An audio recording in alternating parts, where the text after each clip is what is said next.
Alhamdulillahi Rabbil alamin. Wassalatu wassalamu ala nabiyina Muhammad wa ala alihi wa ashabihi ajma'in. Оз ачарга тиешелүү 8 ката.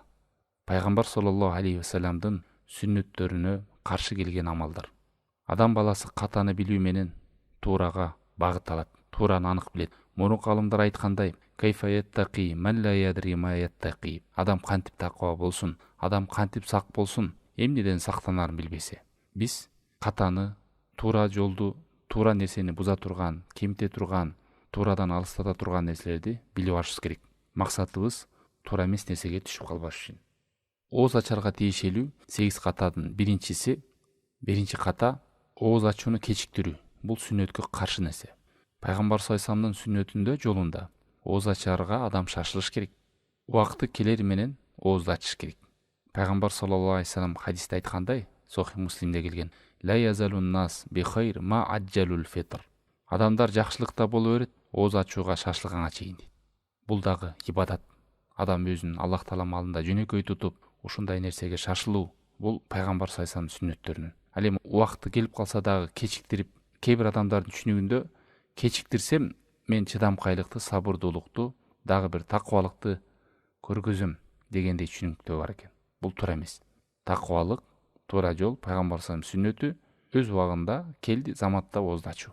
Пайгамбар саллаллаху алейхи вассалам хадисинде айтат: "Баккиру бил ифтар." Ооз ачууга шашылгыла. Ва ахирус сухур. Жана саарлыкты кечиктиргиле деп. Шашылгыла деген бул ооз ачардан мурун ачып алла деген сөз эмес. Ошол убакыты келери менен ошого кам көрүп, даярданып ачуу.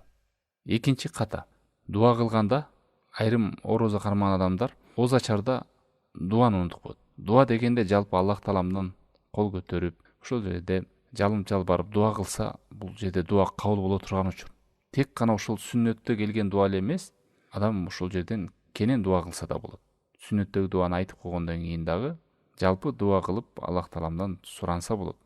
Бул учурда дуа кабыл болбой койбойт. Сөзсүз кабыл боло турган учур. Анас ибн Маликтен келген пайгамбар саллаллаху алейхи вассалам айтат: "Талатун даават ла турадду, даъватул валид ва даъватус соим ва даъватул мусафир." 3 дуа бар, ал кайтарылбайт, жооп берилет сөзсүз. Атанын балага кылган атанын дуасы, ата эненин, жана орозо кармаган адамдын дуасы, жана сапардагы адамдын дуасы. Ошон үчүн ооз ачардын алдында адам дуа кылып, суранып, ушундай мүмкүнчүлүктү кой бербеш керек, дуа кылып калыш керек. Ооз ачардын алдында да бар, ооз ачкандан кийин да бар. Биз буга чейин сабактарды өткөнбүз. Ооз ачкандан кийин захаба дома ва талатил урук ва табатал ажр иншалла деп. 3-чү ката. Айрым орозо кармаган адамдар ооз ачканда азанчын укканда ба, ооз ачардын убакыты киргенде азан айтканда ошону күтүп отурат. Качан ошо азан бүткөндө анан барып ооз ачат. Бул туура эмес туугандар. Азанды угары менен, азан айтылып баштаары менен оозду ачыш керек. Эмнеге? Себеби ал азанчы ошол убактында так айткан болсо, заматта оозду ачыш керек. Анан аны күтүп, ал бүткөндөн дуа кылып, анан барып оозду ачам десе, бул сүннөткө каршы. Бул кечиктирип атат. Пайгамбар саллаллаху алейхи вассалам сүннөтүндө шашылуу, убакыты келери менен ачуу. Ошондой эле саарлыкта да ошол. Азанчы айттыбы убагында, убакыты болуп калды, заматта тамакты токтотуу.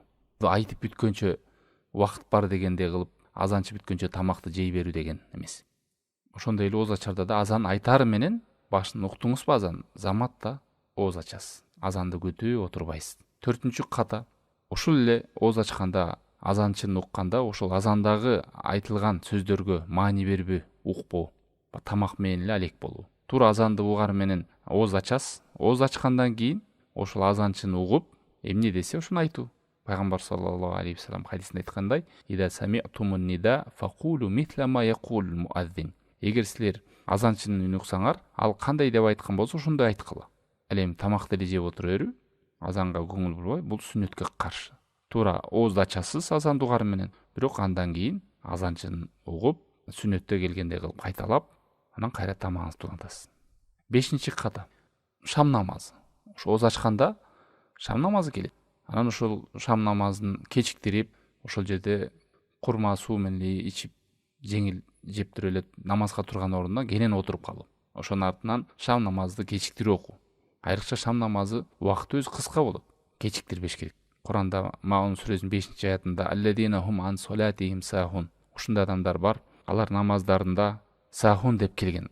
Илимелер эмне десе бул убакыттарынан кечиктирген дегендер. Мындайча айтканда убакытын кечиктиргендер. Фавайлу лил мусаллин. Намаз окугандарга кыйроо болсун, тозок болсун десе, кимдер десе намазынан кечиктиргендер деп келет тафсиринде.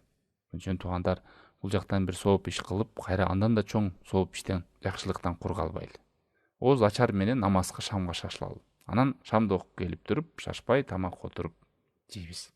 6-ката ооз ачкандан кийин, мисалы кээ бир адамдар бирөөнүкүнө ооз ачууга чакырылганда барып тамак жеп туруп, эч кандай ошол ооз ачырган адамга дуа кылбай эле кетип калуу. Пайгамбар саллаллаху алейхи вассалам кандай дуа кылган? Барганда бирөөнүн үйүнө барып тамагын жегенде Анас ибн Маликтен келет. Ушул сөздү айткан. Афтора индакумус соимун. Силердин үйүңөрдө, силерде орозо кармагандар ооз ачты, ва акала туамакум, тамагыңарды жеди, ва акала туамакумул аброра ва саллат алейкумул малаика. Жакшы адамдар тамагыңарды жеди, периштелер силерге дуа кылды деп айткан. Дагы бир хадисинде Аллахумма ат'имман ат'амани, о Аллахым, өзүң рызкы бергин, тамак бергин, мага берген адамга. Менин суусумду кандырган адамды сен да суусуңдугун кандыргын деп. Дагы бир хадисте, бул бар сох хадистер.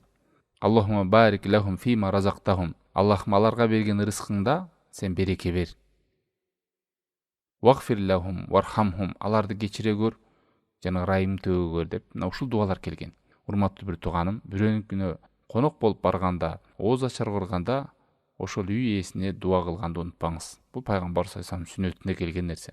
Кур эле жеп, анан баягы сүннөттөн аш болгон, келбеген жөн эле аш бергенге баш бер, узун өмүр жаш бер деп эле мындай бир сиз айтып, ыхлассыз сөздөрдү айтып салбай эле, стан сүннөттөгү амалдарды кылып, чын ыхлас менен, жүрөк менен дуа кылып чыгып кетүү. 7-ката, бул дагы бир өкүнүчтүү нерселер. Айрымдар ушул ооз ачарга деп ысырапчылыкка жол беришет. Өтө көптүлүү тамактарды жасап, ошонун артынан көп тамак жеп, анан ары намазга, таравих намазга, куптан намаздарга жалкоолук, уйку, ныксыроо, алсыздоо, ошондой боштукка, кайдыгерликке, жалкоолукка тарта тургандай деңгээлде тамакты көп жеп, анан тамактардын артып калышы, ыргытылышы, ооз ачырган адамдарда эске алыш керек. Ысырап кылбастан, ысырапты Аллах таалам жаман көрөт. Бул шайтандын сүйүктүү амалы, ысырап кылуу. Ысыраптан сак болойлу. 8-акыркы, ооз ачканда айрымдар ошол эле тамеки, насвай, ооз ачар менен ушул нерсеге шашылгандар. Кадимки бир ошону күтүп, эч кандай ниет кылбастан, ошо ороз айында мага мүмкүнчүлүк өзгөрүүгө, ушул бале нерседен арылууга, таштоого деп мындай бир аракеттер жасабагандыгы. Баягы ооз ачканда курма менен сууну күткөндө башка бирөөлөр тамеки менен насвайды күтөт.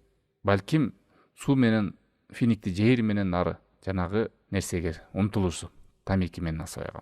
Адам бекем ниет кылып, мен ушуну таштайм деп, ушул орозодо ташталбасам да качан таштайт. Ошон үчүн аракет кылыш керек. Жумшактык кылуу менен келет, илим алуу менен келет деп келет хадисте. Ошондой эле мына мүмкүнчүлүк орозодо өзгөрүүгө. Бул нерсени адам бекем ниет кылып таштайм десе, таштайт. Мына ушул каталарды 8 ката. Бул деген сөз 8 эле ката деген эмес. Бизге ачык болгону ушул болду. Болбосо дагы каталар болушу мүмкүн. Ушул каталардан алыс болойлу. Пайгамбар саллаллаху алейхи вассалам сүннөтүндө орозо кармоого баарыбызды насип кылсын, жана башка туугандарга да жеткизип коелу. Wa sallallahu ta'ala ala khayri khalqihi wa ala alihi wa ashabihi ajma'in.